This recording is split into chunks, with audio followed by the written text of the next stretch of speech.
Good afternoon to the Atlanta United family, Atlanta community overall.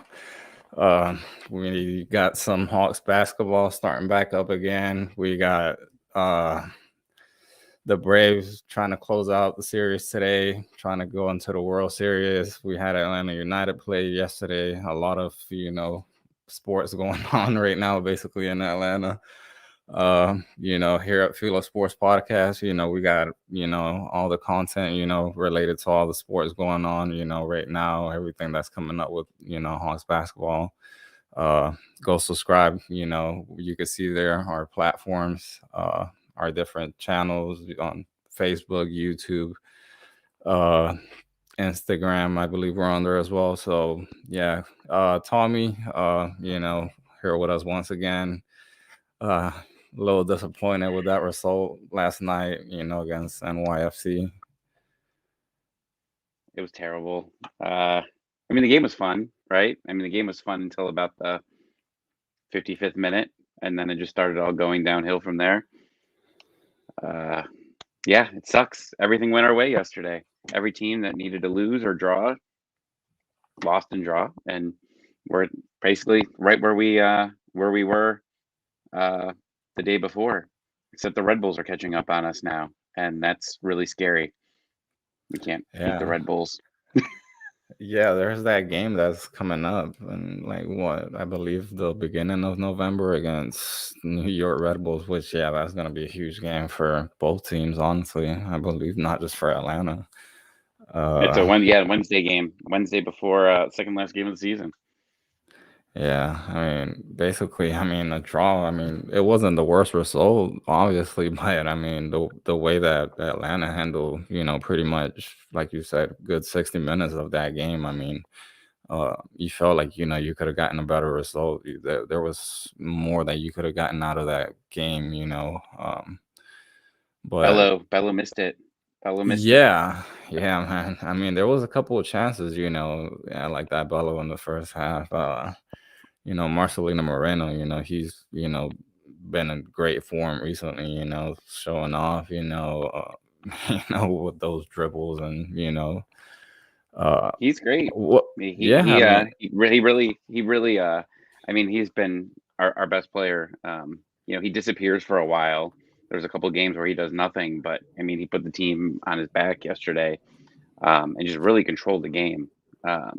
He just shots that he's trying things that besides him and Aruju, nobody else would try, basically on this team, and he's exciting, and it's we've got to keep finding ways to get him in these positions. But yesterday he had every opportunity to score 2 or 3 goals, for sure.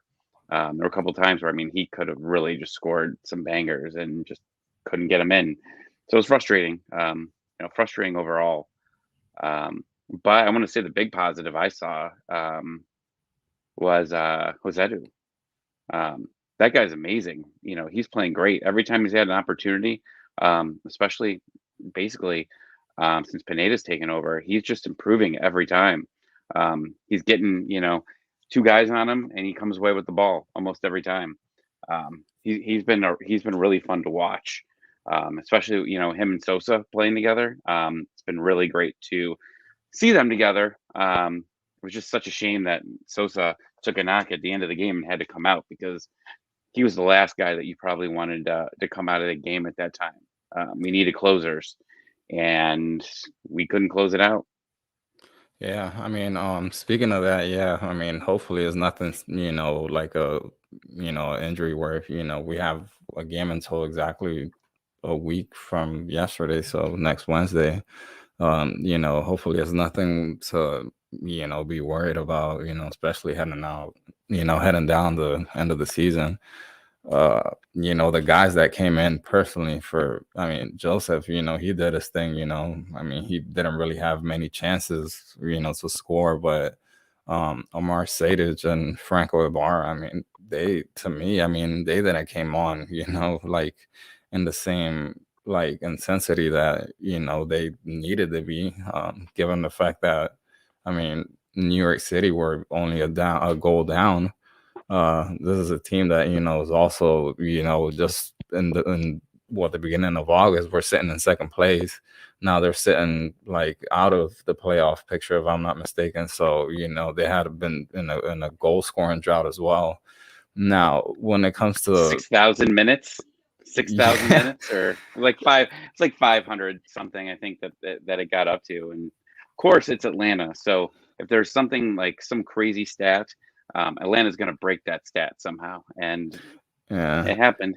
I mean, it was like I said at the beginning, it wasn't the worst possible result that we could have gotten, but it should have been. You're playing home. You got everything in your favor. I could say, other than having Joseph sitting on the bench and having Kubo start, which, in my opinion, he had a good game. I mean, he didn't have honestly like the scoring opportunities that you would think, like the clear opportunities, but I mean, he did what they asked him to do, and I mean, Kubo?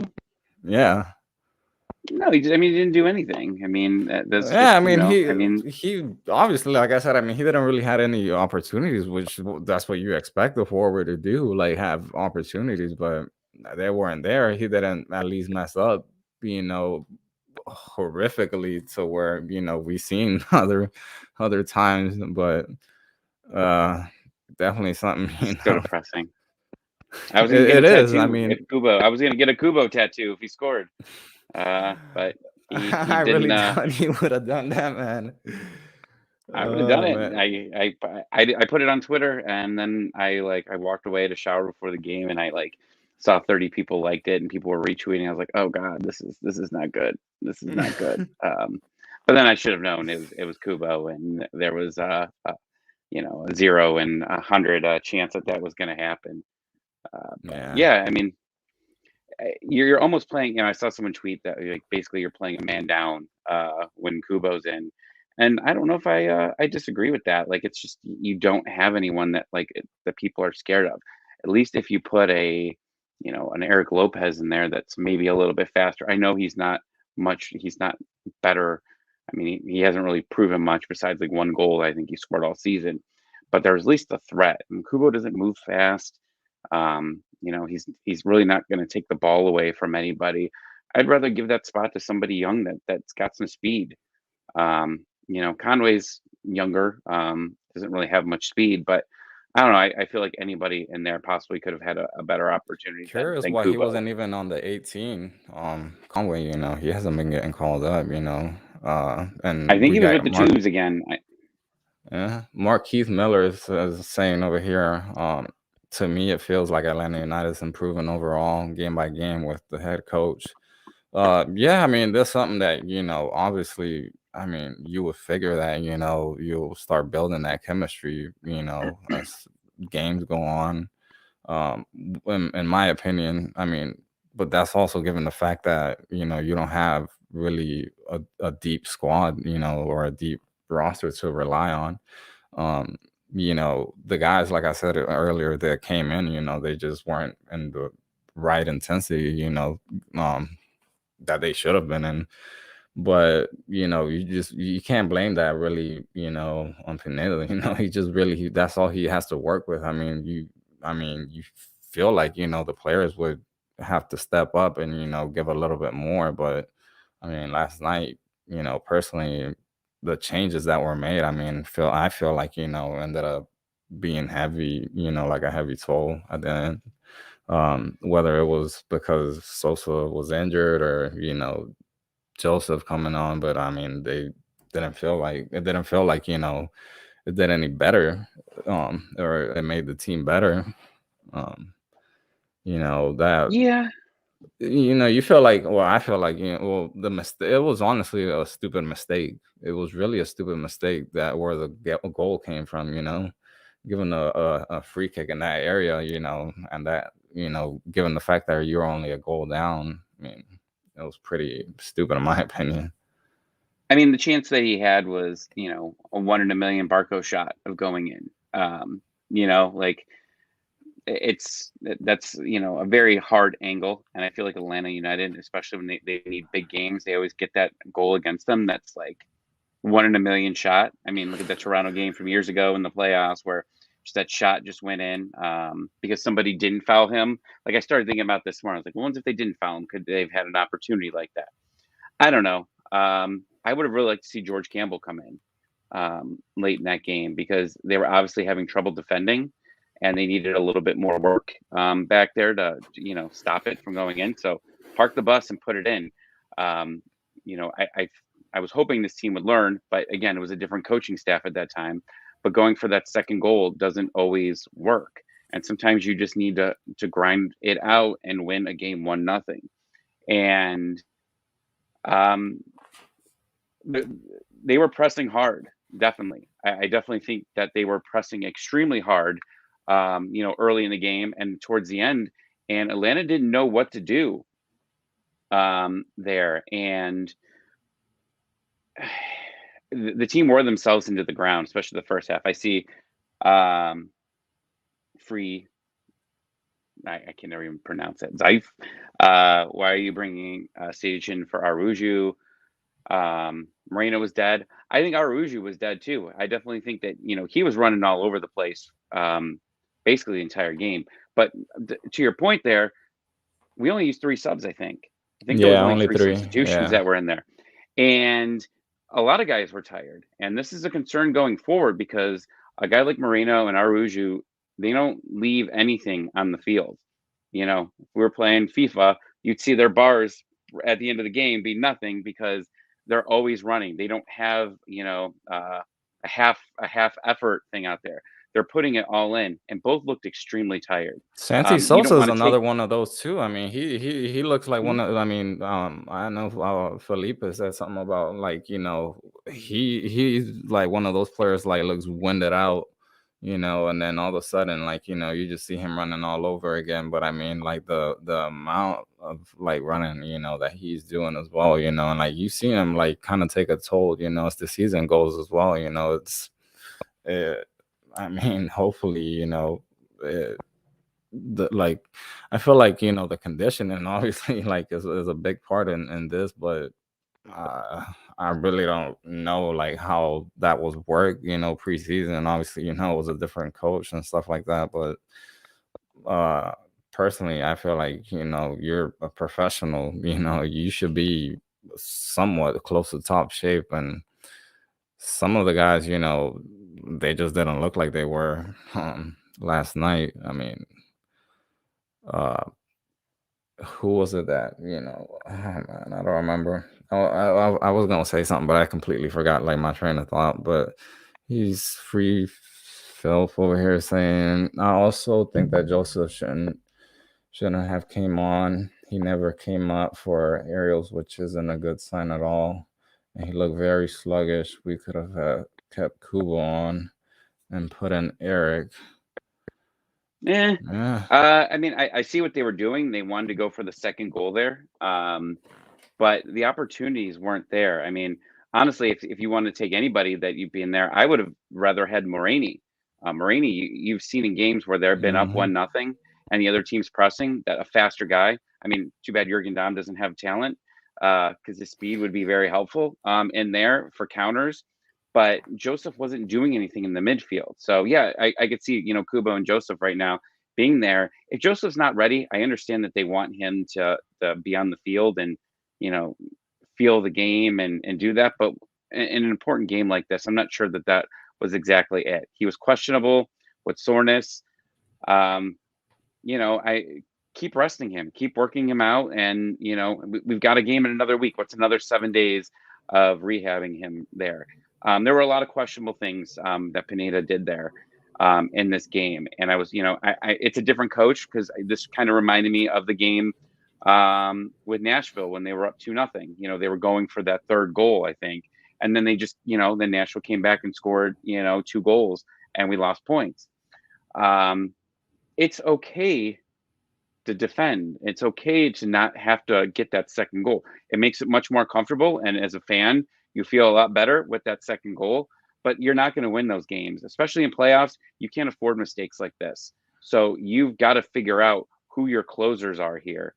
And, I've always called George Campbell the closer here because I think that he's been that guy. think back to that Columbus game in a little while back. That's kind of started our win streak, right?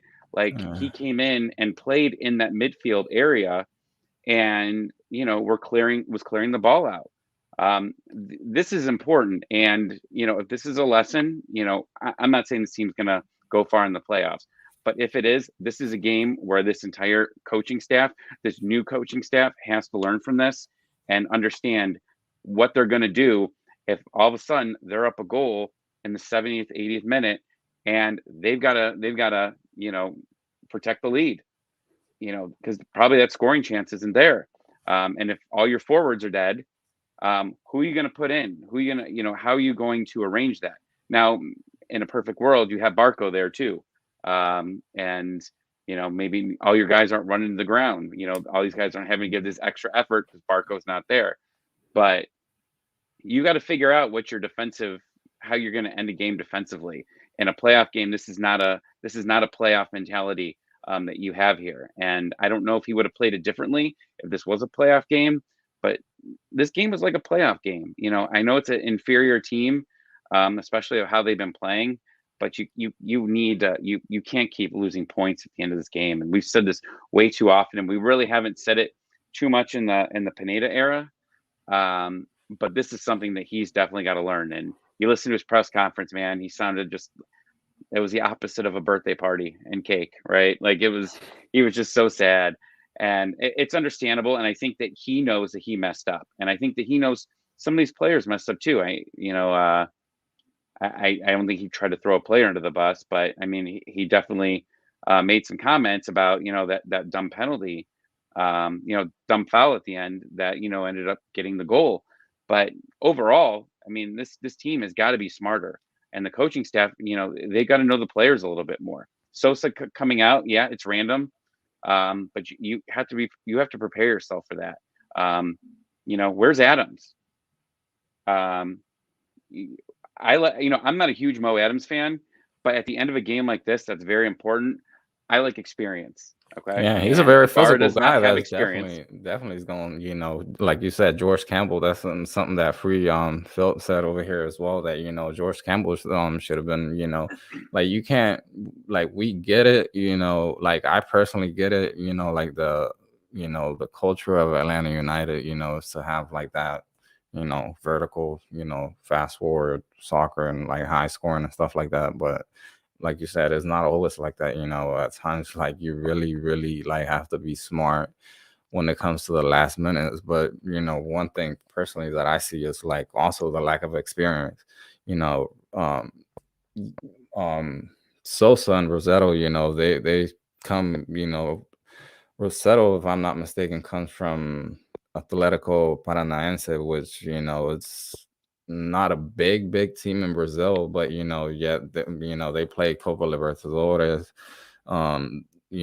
Sosa was playing in River, also plays in big games like these, but they didn't have that like that experience. They don't have that in the midfield. Something that I wanted to point out, back on defense.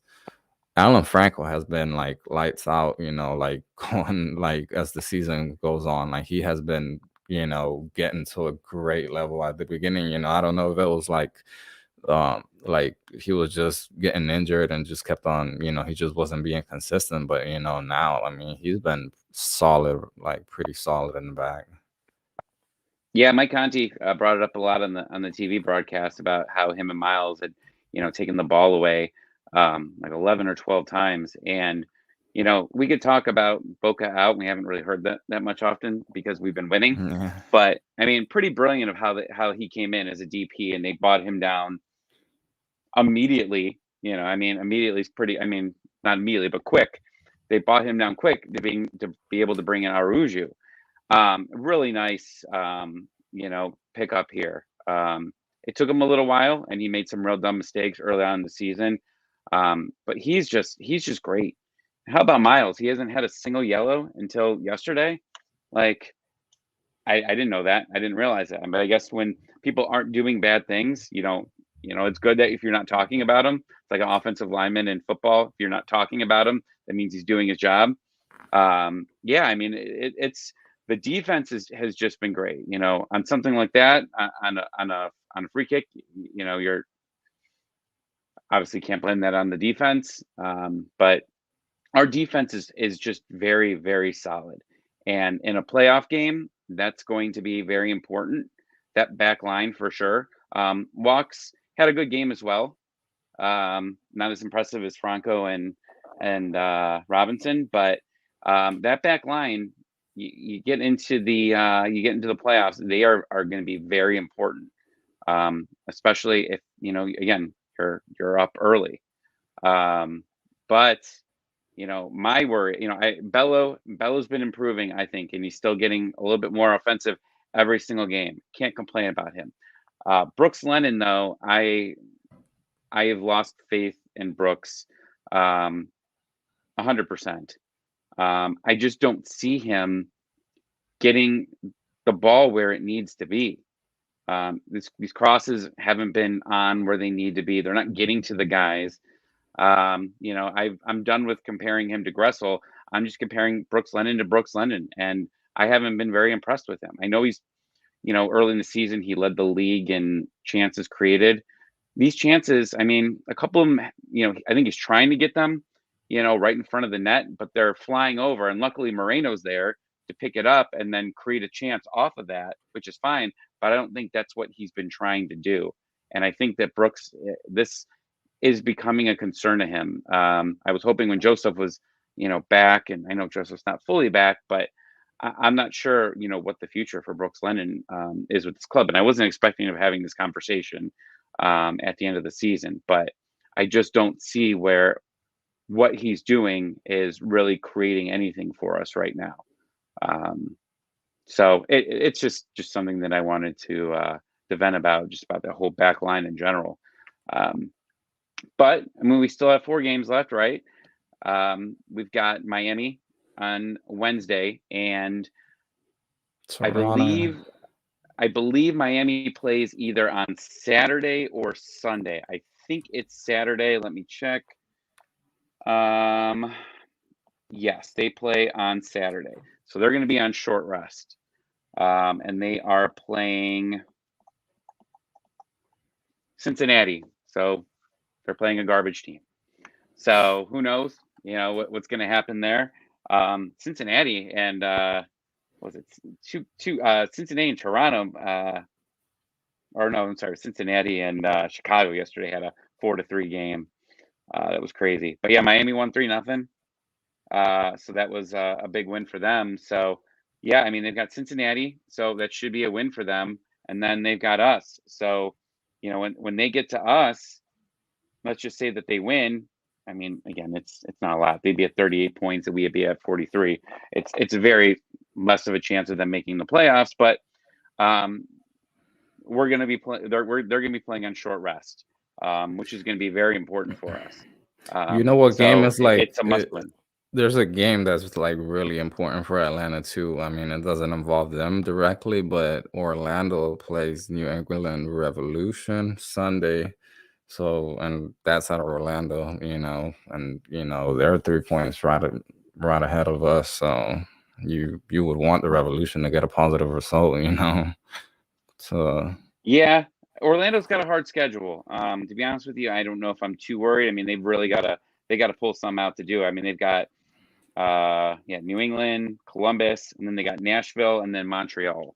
So they don't have a very easy schedule. I mean, still have the easiest schedule available to us, but yeah. that's big. And then you look at the Red Bulls, who again, if they win on Saturday, they're tied with us. And then after that, they've got then they have DC, they got Montreal, and then they have Atlanta, and then they have Nashville. So schedule watching's it was fun. ESPN Plus was just great. I had like 4 games going on at once, just watching them all, and it was nice to have a big TV to be able to watch all of them, because it's fun, just watching all those games, and especially these games going our way overall. It was really nice to see these games go, but Drop points here. I mean, that's why it's even more important that we won, last week. Just all more important that we won that game. So, yeah, I mean, next week you got to throw everybody in. You got to play Joseph if he's healthy. You're at home. You got 2 more games at home, and then you got 2 games on the road. You're gonna have to manage his minutes, try to get a goal in early, and if not, figure out a way of how you're gonna, finish a game off if he's not being productive. But this is when the schedule gets crazy because this is our last full week off for the rest of the season. Then it gets crazy, right? You got Wednesday, Saturday, Wednesday, Sunday. So we're jam packed here. So Pineda's gonna have to manage minutes here too. Aravuju and Moreno and Barco can't play every single minute of every single game. So they're gonna have to figure this out here. And I'm just curious why Mo Adams isn't getting in games. Because he's got the most experience, right? I like Ibarra a lot, but the little dude's got a temper. He could lose it. And that's a guy that sometimes is a little scary to have on the field. He had a couple, fouls in there, and he goes hard on some of those fouls. So I do worry about him. Sadich, I've liked Sadich. When he came on, he had a couple good games there, and I guess we're faulting him for one, real bad mistake there, and it's easy to do. But he didn't do a terrible job for us when Sosa was down. But yeah, again, it's going to come back to a plan. What's your plan going in the second half if you're up a goal? What happens if you're down a goal? What are you going to do? And I think that, Moreni is the answer to both. I don't think he's our most talented player, but with his speed and, his dribbling is pretty good, especially when guys are tired. I think no matter what, Moreni is one of the guys that you're going to want to enter almost every game in the second half. Yeah, he's definitely like a difference maker in the wing. But going back to what you were saying just now, I was listening to one of the spaces from Felipe like a couple of days ago, and he was mentioning that Pineda has actually been working on that, like different scenarios. Being down a goal, having a goal lead, or different scenarios and stuff like that. Just trying to work like mentally, like what they're gonna be able to, or like how they're gonna handle that. Obviously, I feel like kind of hard to say that after what we watched yesterday, because obviously they weren't able to manage that well. But again, this comes from like lack of experience, from a young squad. But this is a learning process. Whatever at the end of the season, whether either we get the MLS Cup, either we just make the playoffs the first round, or we don't make the playoffs at all. I mean, this has to be like a learning experience for Pineda going into the next season, and for a lot of like the young players that are gonna be sticking around, because who knows, who's coming, who's leaving, and we're going to see a so lot of it's changes. I think the squad's going to be way different. I think that Pineda is going to get the guys that he wants. I don't think anyone's going to be. I think I think they've learned their lesson. I don't know if Boca's going to stay, or maybe his role changes at some point here. But I think that they're going to figure something out here for sure, that they can have the most optimal lineup for this in these type of situations. Because right now he just came in and he has what he has, and it was nice to get Aruju. I mean, that was basically like the main thing that happened from this. But he wants some help, and I think that help will be on the way next season.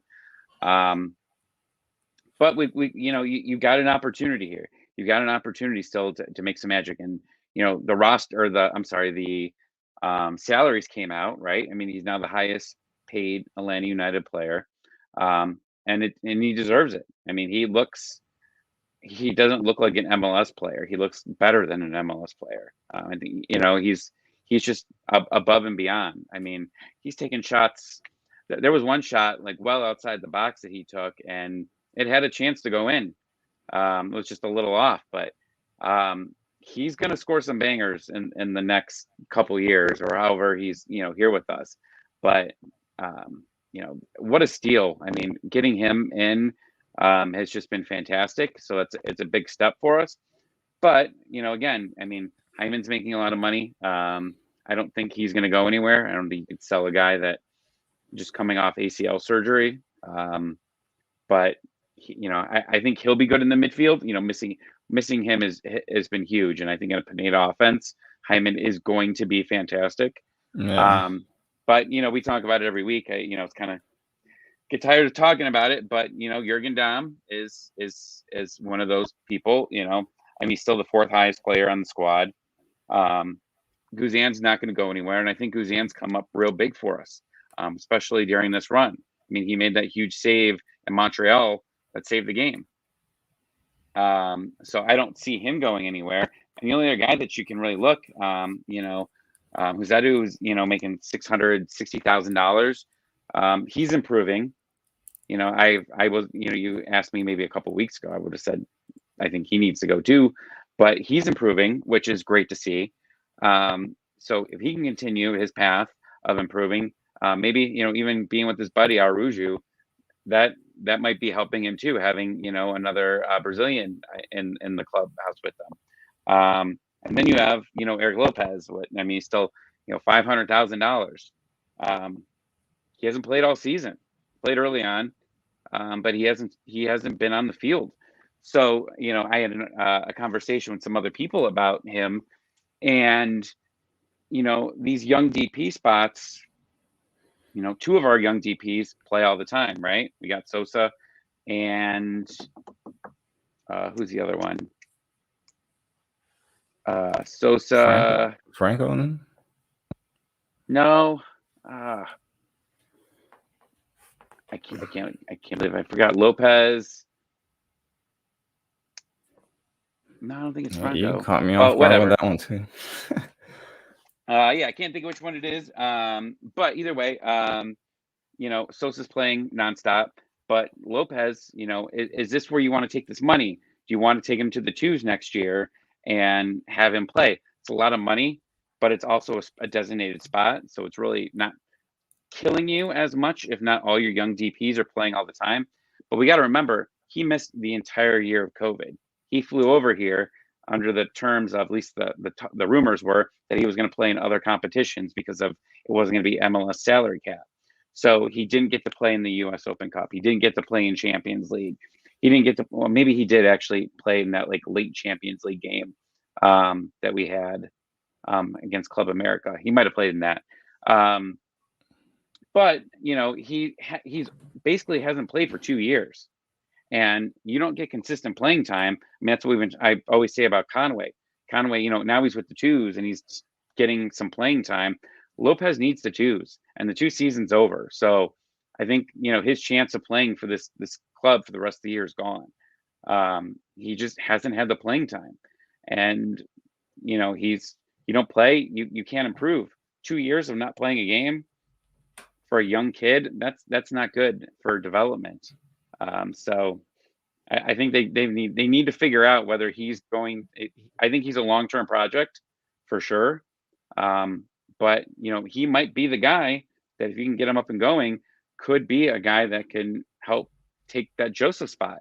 I mean, he was listed as a striker and a winger coming in. I think he's got an opportunity for it. He's young and I think he's overall pretty fast, but he doesn't have any experience. You know who? So, I'm surprised hasn't gotten more playing time. Tyler Wolf as well. Given the fact that Pineda has always been talking about him. He's hurt. Yeah, I know he's hurt right now. I guess he has knock, so that's why he wasn't available yesterday. But yeah, he loves him for sure. I mean, he's been talking about him forever. But yeah, it's going to be interesting to see, what some of the these roster spots, because they got a lot of decisions to make here. And then don't forget, you still have Escobar on loan, right? I I mean, he's mean, still there's out there. definitely. I mean, given the fact that well, that League's Cup, everything, I feel like some things are gonna change in MLS. So definitely, next year, I don't know how quick, the changes are gonna be made, but I mean, we have that tournament starting in 2023, so that's 2 years from now. Um, you know, I don't think, things are gonna stay to where, you just have a certain amount of, DP slots and, to be able to compete with Liga MX. So there's definitely gonna be changes, and I feel like, they're gonna be allowed, so a certain way, to spend, like they do over there in Mexico. You have Atlanta United, and I don't know if you saw that. They're the highest. They pay like they're the team that pays out the most to like in all of MLS. And I think that it's included transfer fees, right? uh, I'm not sure. I'm actually not sure, but I know for a fact it was just or for how much they play, how much they pay out. Because it was with that same article that said that Luis Araujo was the fifth highest player, the fifth highest paid player in MLS right now. Yeah, yeah, um, yeah. I mean, when you're throwing money out here, you have expectations. Um, so that's why they got to make the playoffs here. I mean, they've got no choice here at this point. You've gotta get there. Um, Franco Ibarra, we were just talking about him. He's the other third uh, Mm.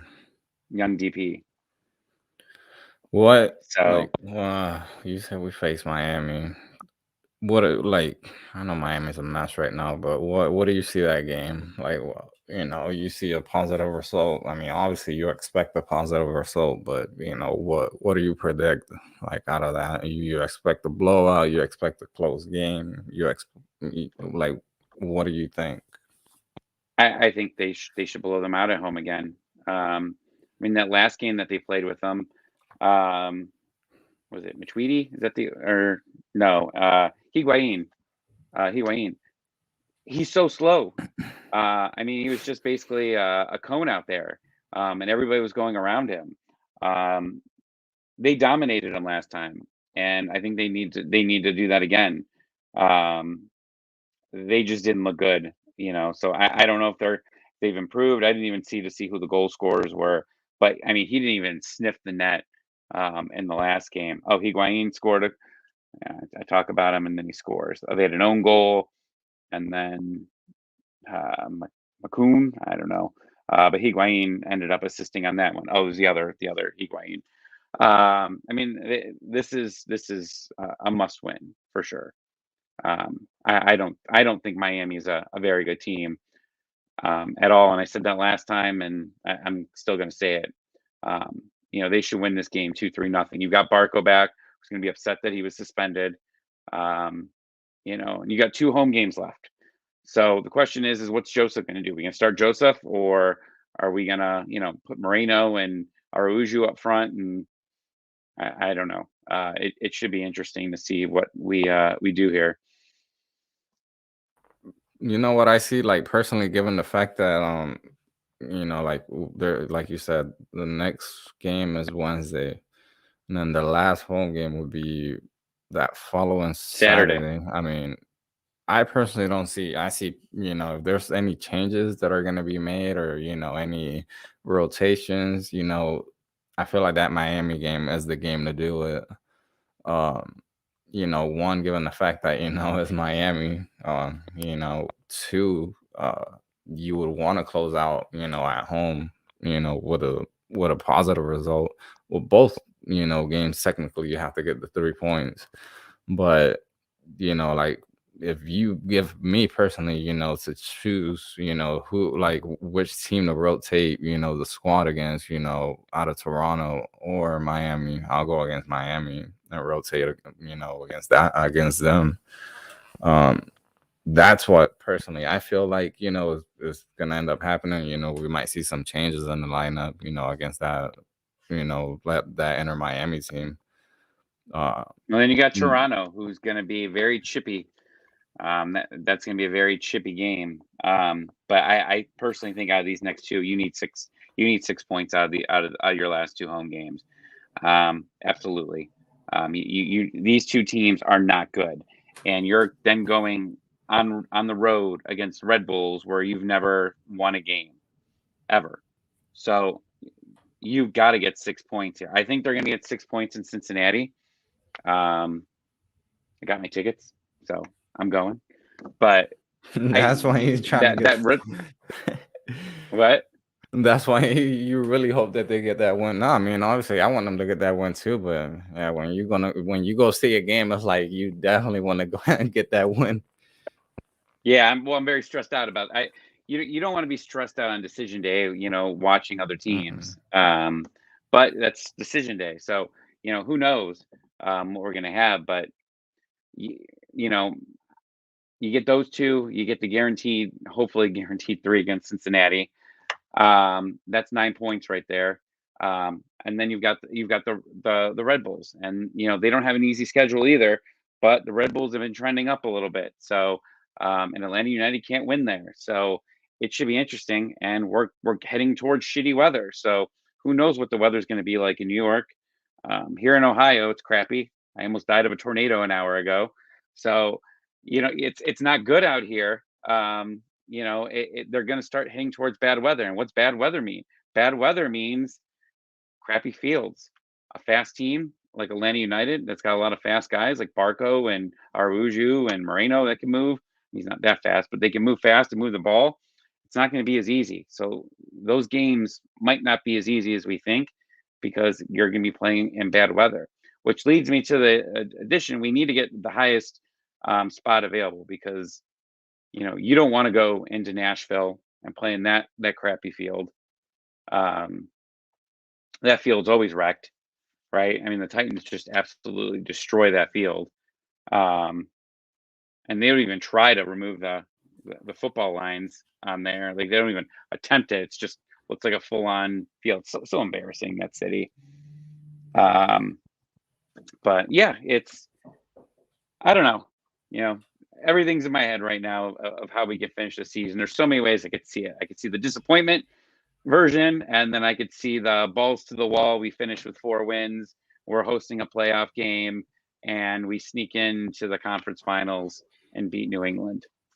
Oh man, that's that last one that you said, that sounded good. That sounded really, really good. But Yeah. there's a long road for that. That's a long road. Mainly, having to, get those 6 points in the next 2 games. Yeah. Should be interesting. But tonight we got the Braves, possibly going to the World Series. I'm not allowed to, my buddy's a gigantic Braves fan. And when the Dodgers were losing in game 3, he was talking about the fans leaving. And I go, imagine how quiet they're going to be tomorrow when you sweep them. And then I got home, I got a text, and he said, why would you do that? And then I looked at the score. I'm like, holy shit. I can't believe that happened. So last night I didn't send any messages to him at all. And good things happened. But and then we got the Hawks. So that should be fun. I'm going to the Hawks game on Saturday. They're playing the Cavs here in Cleveland. So that should be fun. But yeah, it's a good time. And the Falcons didn't lose this weekend. Because they didn't play. Didn't play, man. Yeah, exactly. They didn't lose. We're just, it's just been great, and then Atlanta United has to do that to us. But I mean, there's still a lot of positive things. Things can get turned around very quickly. You're essentially the entire, as long as Sosa is okay, this entire team's healthy, basically. Well, and Joseph, who knows who knows if he's even going to be healthy at all this season. I still think that after a full off season of rehab and recovery, that he could be back to close to what he needs to be. But we're healthy. This is probably the healthiest we've been all season. So that's really good news. So as long as you have long as you get Sosa back healthy, I think that the sky's the limit for the rest of the season. With these bad teams. Then when you get to good teams, who knows? Who knows? That's when you're going to need your offensive guys to really step up. But yeah. That's a long let's road. go. A long road. Yeah, man. All right, guys. Well, if all right, yeah, the 27th. Yeah, once again, the giveaway that that we're having, yeah, the 27th. That's next week. So I'll be most likely in the next show that we do. That's when I'm gonna be announcing who the winner is, and we'll go ahead and just give it away.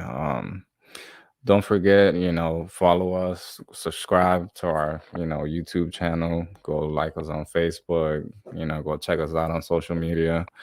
Till the next one, hopefully we get that win against Inter Miami.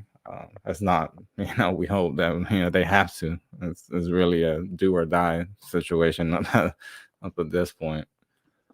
2-0. We're gonna win 2-0. Yeah. I'm lowering expectations. 2-0. Yeah. You've been right on all of them lately, so your prediction will probably hold more than what mine is. Yeah, I say a 2-0 too. I don't see nothing crazy, or neither do I think it's gonna be close. But yeah, I see a 2-0. Obviously, with Atlanta having a dominant, hopefully, performance. But yeah. Well, all right, I know guys. Pineda's in his notebook right now, writing down every mistake that he made. The guy's just like a sponge, and I want to see a mad Pineda. Mad Pineda probably was in that locker room, so we'll see we'll see. I feel we're gonna see a different thing on Wednesday for sure. Yeah, hopefully, man. Hopefully, the little fire, starts within him. Yeah, man. All right, Tommy. We'll see you till next time, man. And thank you for everybody that was on here with us chatting. All right, bye. Trae Young MVP.